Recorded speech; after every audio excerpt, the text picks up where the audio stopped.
পীর মাশায়েখের রক্তের উপর ভেসে এসেছে অভ্যুত্থান পরবর্তী বাংলাদেশের এই অভ্যুত্থান।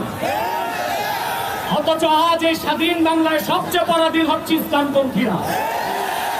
তাদেরকে জঙ্গি তকমা দিয়ে পরাজিত পতিত ফ্যাসিবাদী সরকারের ভাষা এখন শোনা যাচ্ছে বর্তমান সরকারের কিছু দায়িত্বশীলদের মধ্যে।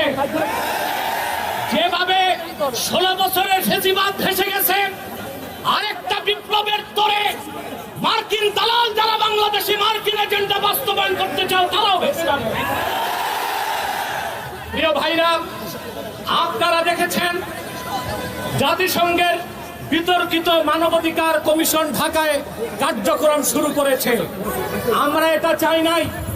পৃথিবীর 16টি যুদ্ধ বিধ্বস্ত রাষ্ট্রে জাতিসংঘ মানবাধিকার কমিশন কাজ করে।